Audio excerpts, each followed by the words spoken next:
Assalamualaikum warahmatullahi wabarakatuh. Bersama saya Randi Setiawan.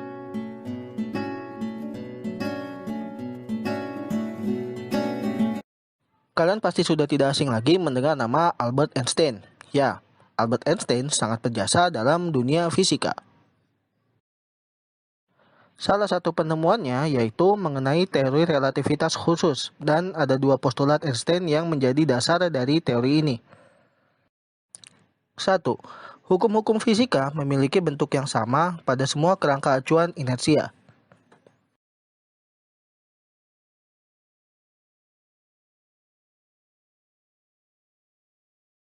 2. Cahaya yang merambat di ruang hampa dengan kecepatan 3 kali 10 pangkat 8 meter per second adalah sama untuk semua pengamat dan tidak bergantung pada gerak sumber cahaya maupun kecepatan pengamat.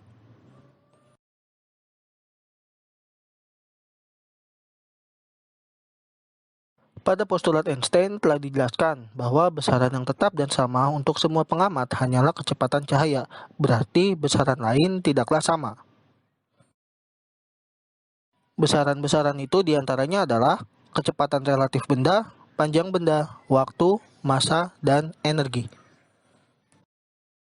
Berikutnya saya akan membahas tentang kecepatan relatif benda. Misalkan, pada peristiwa kamu yang diam di stasiun dengan teman kamu yang berada di dalam kereta api. Kemudian teman kamu yang berada di dalam kereta api melemparkan sebuah benda yang searah dengan arah kereta api. Maka, kecepatan benda itu menurut kamu yang diam di stasiun akan mengikuti persamaan berikut. Berikutnya, jika benda bergerak mendekati kecepatan cahaya, maka panjang benda seolah-olah tampak memendek.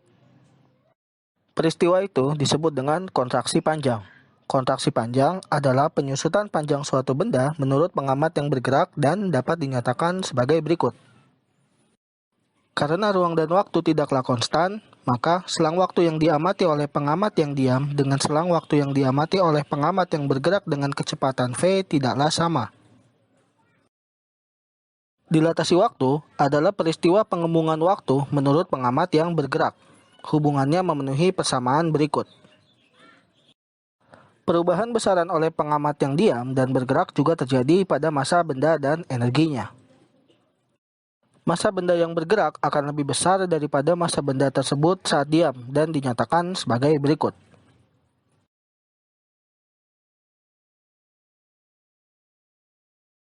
Dan energi benda diam dan bergerak memiliki hubungan sebagai berikut. Contoh soal pertama.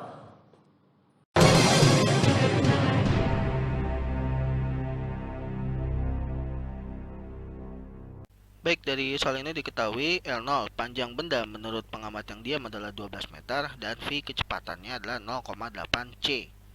Yang ditanyakan adalah L panjang benda menurut pengamat yang bergerak. Nah, berikutnya tinggal masukin aja angkanya. L0-nya tadi adalah 12, V-nya adalah 0,8 C. V-nya dikuadratkan jadi 0,64 C kuadrat. Di atas ada C kuadrat, di bawah ada C kuadrat, tinggal dicoret aja. Jadi nanti tinggal 1 dikurang 0,64, hasilnya adalah 0,36. Kemudian kita akarkan 0,36 jadi 0,6, dan terakhir 12 dikali 0,6 hasilnya adalah 7,2 meter. Berikutnya contoh soal kedua.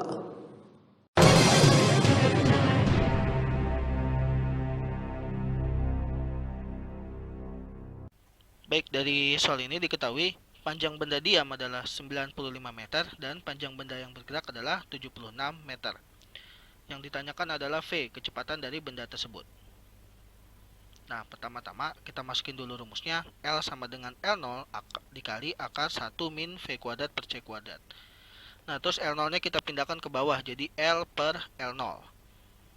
Nah, masukin dulu angkanya 76 per 95. Berikutnya, untuk menghilangkan akar di bagian kanan, sama-sama dikuadratkan. Bagian kanan dikuadratkan, bagian kiri dikuadratkan. Jadi bagian kanan akan hilang, bagian kiri jadi kuadrat. Karena 76 per 95 kalau dikuadratin gede banget, kita sederhanain aja. Sama-sama dibagi 19. Jadinya di sini 4 per 5 kuadrat. Kita kuadratkan jadi 16 per 25, pindah ruas, ini 16/25 pindah ruas jadi min, yang ini min pindah ruas jadi plus. 1 dikurang 16/25 hasilnya adalah 9/25. Kita hilangkan lagi kuadrat di bagian sini dua-duanya dengan cara sama kayak tadi, di akar.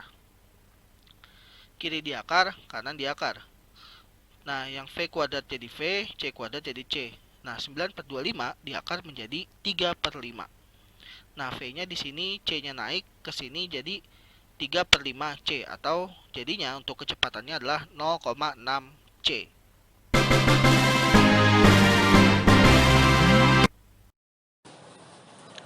Terima kasih sudah menonton videonya. Like jika kalian suka, komen untuk memberikan saran, serta subscribe agar saya makin semangat bikin videonya. Sekian, wassalamualaikum warahmatullahi wabarakatuh.